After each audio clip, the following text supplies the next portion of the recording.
Konsultasi Syariah. Benarkah Samson itu nabi? Pertanyaan. Ada yang menyatakan bahwa Samson itu nabi, tapi itu perubahan nama dari Sam'un al-Ghazi. Kemudian Sam'un al-Ghazi lebih dikenal dengan nama Samson. Ialah orang yang mempunyai kekuatan luar biasa yang tidak terkalahkan, yang kelemahannya terletak pada rambutnya. Jawaban. Bismillah, wassalatu wassalamu ala rasulillah, wa ba'du. Pertama, jumlah nabi yang pernah Allah utus kepada umat manusia sangat banyak. Sahabat Abu Dzar radhiyallahu anhu pernah bertanya kepada Nabi SAW, berapa jumlah persis para nabi? Beliau menjawab, jumlah para nabi 124.000 orang, 315 di antara mereka adalah rasul, banyak sekali. Hadis riwayat Ahmad, dan sanadnya dinilai sahih oleh Al-Albani. Jumlah mereka sangat banyak, karena umat manusia yang butuh nabi sangat banyak. Manusia butuh bimbingan wahyu dari Allah, dan itu hanya bisa dilakukan melalui para nabi dan rasul yang mendapatkan wahyu. Allah Subhanahu wa Ta'ala berfirman, yang artinya, tidak ada satupun umat, melainkan di lingkungan mereka telah ada sang pemberi peringatan. Quran Surat Al-Fatir ayat 24. Dan dari sekian banyak nabi itu, tidak semua kita ketahui namanya maupun sejarahnya. Kita kembalikan ilmunya kepada Allah, dan tidak perlu ada upaya untuk berusaha menggalinya. Karena syariat tidak pernah membebani kita dengan mencari tahu masalah gaib yang tidak ada penjelasannya dalam Al-Quran maupun Sunnah. Kecuali jika itu dibahas dalam rangka meluruskan mitos yang berkembang di masyarakat. Pernah ada orang yang bertanya kepada Rasulullah SAW, "Ya Rasulullah, kapan kiamat?" Respon Nabi SAW, "Lalu apa yang telah kamu persiapkan?" Hadis riwayat Bukhari dan Muslim. Kita bisa perhatikan ketika Nabi SAW ditanya tentang kiamat, jawaban beliau sama sekali tidak mengarah ke sana. Namun yang beliau sampaikan adalah bagian yang dibutuhkan manusia, yaitu apa yang mereka persiapkan untuk kiamat. Menebak ilmu gaib termasuk kekufuran. Ada banyak hal yang tidak mungkin kita tahu kecuali melalui wahyu, seperti kejadian masa silam atau sejarah yang sudah tidak ada penjelasannya. Jika itu pernah disinggung dalam Al-Quran, sikap yang tepat adalah mengimaninya secara global sebagaimana yang Allah sebutkan dalam dalil. Selebihnya kita tidak berusaha menggalinya. Imam At-Tahawi mengatakan, ilmu itu ada dua.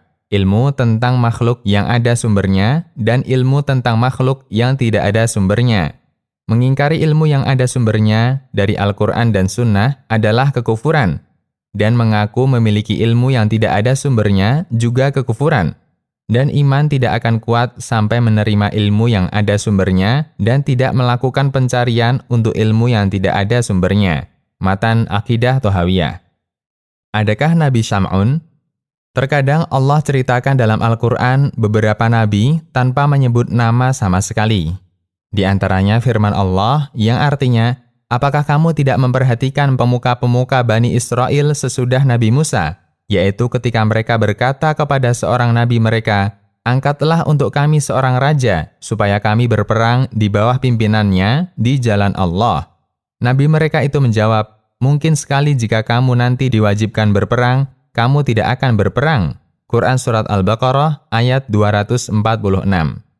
Dikisahkan dalam tafsir Ibnu Katsir dari Wahab bin Munabbih, setelah lama Bani Israel ditinggal mati Nabi Musa alaihissalam, mereka melakukan berbagai macam pelanggaran syariat, hingga Allah menghukum mereka dengan munculnya kerajaan zalim yang menjajah mereka.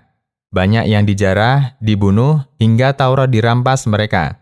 Hingga ada seorang wanita hamil yang berharap akan melahirkan anak lelaki calon nabi.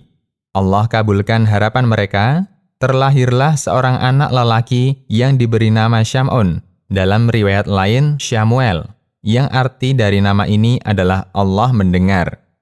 Setelah dewasa, nabi ini diminta oleh masyarakat Bani Israel agar menunjuk seseorang sebagai pemimpin mereka, sehingga bisa dilakukan perang melawan penjajah.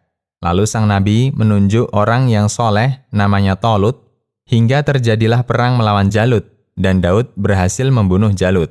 Tafsir Ibnu Katsir. Tentang siapakah nama nabi itu, ada dua pendapat ulama. Ada yang mengatakan Syam'un dan ada yang mengatakan Syamuel. Tafsir Ibnu Katsir. Dalam Qasas Al-Anbiya, ketika menjelaskan peristiwa ini dinyatakan, mayoritas ahli tafsir mengatakan, Nabi dari Bani Israel yang disebut dalam kisah itu adalah Syamuel. Ada yang mengatakan Syam'un. Ada yang mengatakan dua nama itu sama orangnya.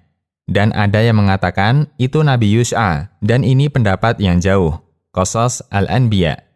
Kemudian Allah juga berfirman di surat Yasin, yang artinya, sampaikan kepada mereka permisalan yang terjadi, yaitu penduduk suatu negeri ketika utusan-utusan datang kepada mereka, yaitu ketika kami mengutus kepada mereka 2 orang utusan, lalu mereka mendustakan keduanya. Kemudian kami kuatkan dengan utusan yang ketiga, maka ketiga utusan itu berkata, sesungguhnya kami adalah orang-orang diutus kepadamu. Quran Surat Yasin ayat 13 dan 14. Dalam ayat ini, Allah tidak menyebutkan siapa nama 3 nabi yang diutus itu. Ibnu Katsir menyebutkan riwayat dari Ibnu Jurair, dari Wahab bin Sulaiman, dari Syu'aib al-Jubai, beliau mengatakan, nama 2 rasul yang pertama adalah Syam'un dan Yuhana, sementara rasul yang ketiga namanya Paulus, dan negeri yang didatangi namanya Antokiyah. Tafsir Ibnu Katsir. Meskipun Ibnu Katsir juga menyebutkan riwayat lain dengan nama yang berbeda. Kita mengimani keberadaan nabi yang Allah sebutkan dalam Al-Quran itu. Namun apakah namanya Syam'un? Tidak ada keterangan dari Al-Quran maupun hadis tentang itu. Yang ada hanya riwayat dari para ulama. Apakah itu Samson? Jika keberadaan Nabi Syam'un itu benar, masalah nama Samson lebih ringan. Karena substansinya bukan persoalan nama, namun keberadaan orangnya. Orang Barat menyebut Musa dengan Moses, Isa dengan Yesus, Daud dengan David, Sulaiman dengan Solomon, orangnya sama tapi pengucapannya beda.